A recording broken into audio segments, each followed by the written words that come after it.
Thank you. ಇನ್ನೊಂದು 15-20 copy ಎಷ್ಟು copy ಇದಾವೆ ಇದು? ಕೊಟ್ಬಿಡಿ.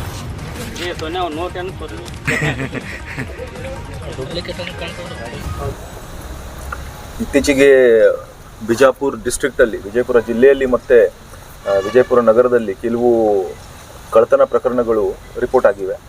ಅಂದರೆ ಹೌಸ್ ಬ್ರೇಕಿಂಗ್ ಥೆಫ್ಟ್ ನಾವೇನು ಹೇಳ್ತೀವಿ, ಮನೆಗೆ ಹೋಗಿ ಮನೆ ಕಳ್ಳತನ ರಾತ್ರಿ ಸಮಯದಲ್ಲಿ ಮಾಡುವುದು, ಹಗಲಲ್ಲಿ ಮಾಡುವುದು, ಬೇರೆ ಬೇರೆ ರೀತಿಯ ಪ್ರಕರಣಗಳು ದಾಖಲಾಗಿವೆ.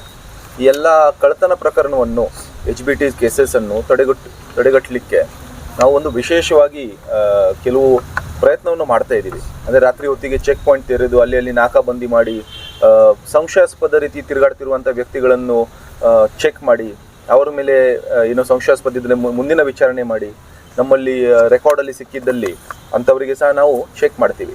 ಫಿಂಗರ್ ಪ್ರಿಂಟ್ ಸ್ಕ್ಯಾನ್ ಎಲ್ಲ ರಾತ್ರಿ ಹೊತ್ತಿಗೆ ನಡೀತಾ ಇದೆ. ಇದೇ ಫಲವಾಗಿ ನಾವು ನಿನ್ನೆ 10ನೇ ತಾರೀಕು ಒಂದು ರಾತ್ರಿ ಚೆಕ್ ಮಾಡ್ತಿರುವಾಗ ಸಂಶಯಾಸ್ಪದ ರೀತಿಯಲ್ಲಿ ಇರುವಂಥ ಒಬ್ಬ ವ್ಯಕ್ತಿ ರವಿ ಬಾಕ್ಲಿ ಇವನನ್ನು ವಶಕ್ಕೆ ಪಡೆದಿದ್ದೀವಿ. ಮತ್ತು ವಿಚಾರಣೆ ಮಾಡಿದ ನಂತರ ಇವನು ಕಳ್ಳತನದಲ್ಲಿ ತೊಡಗಿಸ್ಕೊಂಡಿರುವನು ಮತ್ತು ಬೇರೆ ಬೇರೆ ಅಪರಾಧಗಳಲ್ಲಿರುವವನು ಗೊತ್ತಾಗಿದೆ. ಮತ್ತು ಅವನಿಂದ ಇನ್ನೊಬ್ಬ ಆರೋಪಿ ರಾಜು ಹೊಸ್ಮನಿ ಇವನಿಗೆ ಸಹ ನಾವು ದಸ್ತಗಿರಿ ಮಾಡಿದ್ದೀವಿ. ಇಬ್ಬರಿಂದ ಒಟ್ಟು 9 ಕೇಸಸನ್ನು ಡಿಟೆಕ್ಟ್ ಮಾಡೋದರಲ್ಲಿ ನಾವು ಯಶಸ್ವಿಯಾಗಿರ್ತೀವಿ. ಅದು 9 ಕೇಸಸ್.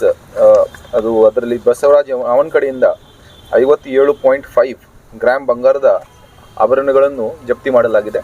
ಮತ್ತು ರಾಜು ಹೊಸ್ಮನಿ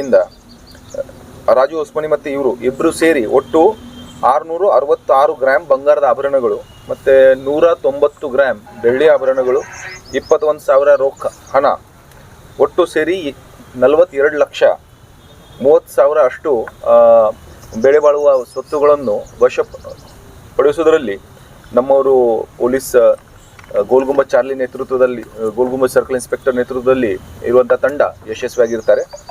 ಇದರಲ್ಲಿ ಬಹಳ ಒಳ್ಳೆಯ ಕೆಲಸ ಮಾಡಿದ್ದಾರೆ. ವಿಶೇಷವಾಗಿ ಅವರಲ್ಲಿರುವಂಥ PSI ಆದರ್ಶ್ ನಗರಲ್ಲಿರುವಂಥ ಜ್ಯೋತಿ ಇವರು ಸಹ ತುಂಬ ಇಂಟ್ರೆಸ್ಟ್ ತೊಗೊಂಡು ಮಾಡಿದ್ದಾರೆ. ಅವರಿಗೆ ಸಹ ಶ್ಲಾಘಿಸುತ್ತೇನೆ. ಮತ್ತು ಎಲ್ಲ ಸಿಬ್ಬಂದಿಗಳು ಒಳ್ಳೆಯ ರೀತಿಯಲ್ಲಿ ಕೆಲಸವನ್ನು ನಿರ್ವಹಿಸಿದ್ದಾರೆ. ಒಟ್ಟು ಇಷ್ಟು ಮಟ್ಟದಲ್ಲಿ ನಾವು ರಿಕವರಿ ಮಾಡಿದ್ದೀವಿ. ಮತ್ತು ಇನ್ನು ಇವತ್ತು ಸಹ ಸಿಂದಗಿ ಪೊಲೀಸ್ ಠಾಣೆಯಲ್ಲಿ 37 ಬೈಕನ್ನು ನಾವು 4 ಕಳ್ಳರಿಂದ ವಶಕ್ಕೆ ಪಡೆದಿವಿ. ಅಲ್ಲಿ ಸಹ 2 HBT ಕೇಸಸ್, ಒಂದು PKPS ಬ್ಯಾಂಕಲ್ಲಿ ಮತ್ತು ಒಂದು ಅನ್ನಪೂರ್ಣ ಫೈನಾನ್ಸಲ್ಲಿ ಆದಂಥ 2 ಕೇಸಸನ್ನು ಸಹ ಡಿಟೆಕ್ಟ್ ಮಾಡೋದ್ರಲ್ಲಿ ನಮ್ಮವರು ಯಶಸ್ವಿಯಾಗಿರ್ತಾರೆ. ವಿಶೇಷವಾಗಿ ಈ ಕೇಸಲ್ಲಿ ಇನ್ನೂ ಕೆಲವು ಕೇಸಸಲ್ಲಿ ಕ್ಲೂ ಇದೆ, ನಾವು ಎಫರ್ಟ್ ಮಾಡ್ತಾ ಇದ್ದೀವಿ. ಅದರಲ್ಲಿ ಸಹ ಯಶಸ್ವಿ ಆಗ್ತೀವಿ ಅಂತ ಗ್ಯಾರಂಟಿ ಇದೆ ಒಂದು ರೀತಿ. ಮತ್ತು ಈ ಒಂದು ಒಳ್ಳೆಯ ಕೇಸ್ ಇದೆ, ಎಲ್ಲರಿಗೂ ನಾವು ಬಹುಮಾನವೂ ಸಹ ಕೊಡ್ತೀವಿ. ಒಟ್ಟು ಈಗಾಗಲೇ ಡಿಕ್ಲೇರ್ ಮಾಡಿದ ಹಾಗೆ 42,30,000 ಅಷ್ಟು ಮೌಲ್ಯದ ಆಭರಣಗಳನ್ನು ಮತ್ತು ರೊಕ್ಕ ಹಣ ಅಷ್ಟನ್ನು ನಾವು ಜಪ್ತಿಪಡಿಸಿದ್ವಿ.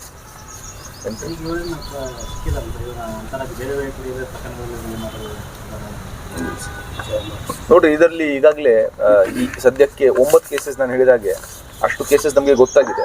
ಇನ್ನೂ ಜಾಸ್ತಿ ಇದ್ದಲ್ಲಿ ಅದನ್ನು ಸಹ ನಾವು ವಿಚಾರಣೆ ಮಾಡ್ತೀವಿ. ಇಲ್ಲ, ಮೊನ್ನೆ ನಾನು ಈಗಾಗಲೇ ಹೇಳಿದ ಹಾಗೆ ನಾವು ಮೊನ್ನೆ ಸಹ ಒಂದು ಏಕತಾ ನಗರಲ್ಲಿ ಸಹ ಒಂದು HBT ಆಗಿದೆ. ಅದಕ್ಕಿಂತ ಮುಂಚೆ ಸೇನಾನಗರಲ್ಲಿ ಒಂದು HBT ಆಗಿತ್ತು. ನೀವೇನು ಚಡ್ಡಿ ಗ್ಯಾಂಗ್ ಹೇಳ್ತೀರಿ, ಅದು ಒಂದು HBT ಆಗಿದೆ. ಅದಕ್ಕೆ ಸಹ ಕಂಟಿನ್ಯೂಸ್ ನಾವು ಬೆನ್ನು ಹತ್ತಿದ್ದೀವಿ. ಯಾವುದೊಂದು ಅದರಲ್ಲಿ ಸಹ ಕ್ಲೂ ನಮಗೆ ಖಂಡಿತ ಸಿಗುತ್ತೆ.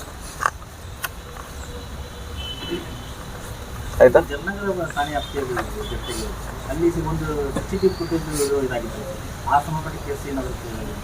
ಇಲ್ಲ, ಅದು ಈ ಕೇಸ್ ಇದಕ್ಕೇನು ಸಂಬಂಧ ಇಲ್ಲ. ಬಟ್ ನಾನು ಈಗಾಗಲೇ ಹೇಳಿದ ಹಾಗೆ ಎಲ್ಲ ಕೇಸಸಲ್ಲಿ ನಮ್ಮ ಎಫರ್ಟ್ ನಡೀತಾ ಇದೆ. ಆಯ್ತಾ?